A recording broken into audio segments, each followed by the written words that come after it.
Pré-candidato, o senhor agora justamente está destacando essa questão da dificuldade, certamente, que qualquer presidente terá, e o senhor, caso eleito, também terá com o Congresso Nacional, tendo em vista a fragmentação partidária.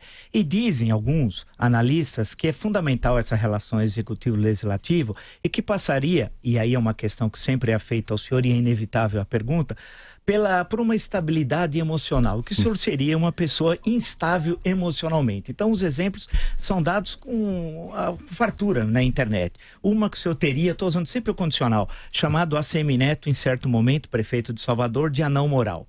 Em outro momento, o senhor teria dito que sequestraria o Lula e impediria que ele fosse preso. Em outro momento, o senhor teria dito que receberia a bala a turma do juiz Sérgio Moro. Isso para não dar outros exemplos.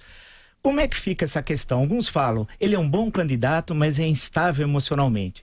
Como é que é possível fazer a relação entre ser bom candidato e ser estável emocionalmente? Veja, eu não mereço a desculpa de ser instabilidade emocional que me leva a falar determinadas coisas. É o contrário.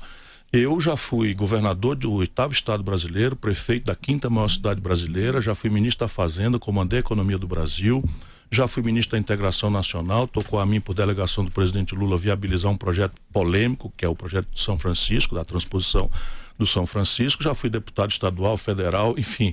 E nunca ninguém terá um exemplo sequer de eu, portando uma representação popular, ter cometido qualquer tipo de descuido ou desatino ou abuso de poder. Entretanto, eu nunca fiz da política meio de vida. E aí eu sou também professor da universidade, e eu sou um livre atirador, e eu sou uma pessoa indignadíssima com as coisas do Brasil.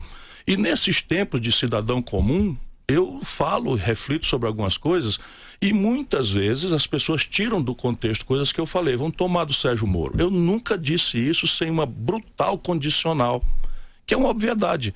Eu disse, ó, se eu não fiz nada errado, e alguém, não era Sérgio Moro, e alguém manda me prender, eu tenho todo o direito de receber a bala. Coisa que eu nunca na vida usei, não sei Mas usar. ainda assim não existe essa possibilidade, né? Sem que se cometa um crime. Sim, existe sim.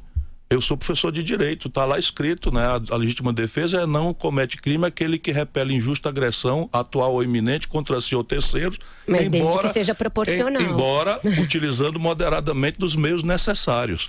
Percebe? A minha liberdade é um valor que eu dou a ela uma relevância absoluta. Eu não saberia estar preso inocente. Deixa eu tentar quantificar um pouco. Desculpa. Se não for impertinente aqui nos tempos do programa, mas eu vou me adaptando aqui rapidamente. Então, veja bem, a expressão da indignação com as coisas e as mazelas do Brasil é uma constante na minha vida. O que não me absolve de ter falado uma besteira. Sequestrar o Lula foi uma besteira? Nunca falei isso. Não falou? Nesse contexto, não. O que eu disse é o seguinte, veja como as coisas são inversas. Eu disse, o PT está cometendo um grave equívoco.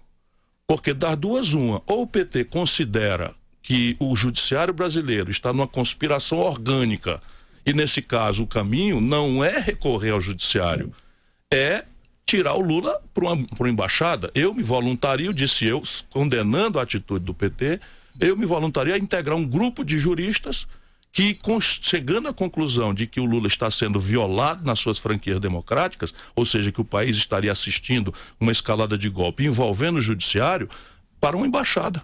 Agora, candidato, definitivamente é o oposto do que... Eu estava censurando a ideia de que você, ao aceitar recorrer, denuncia o judiciário como praticando um golpe. Aí fica meio esquizofrênico. E foi golpe a prisão do Lula, só assim ou não? Não acho que foi golpe, porque o devido processo legal foi inteiramente perseguido.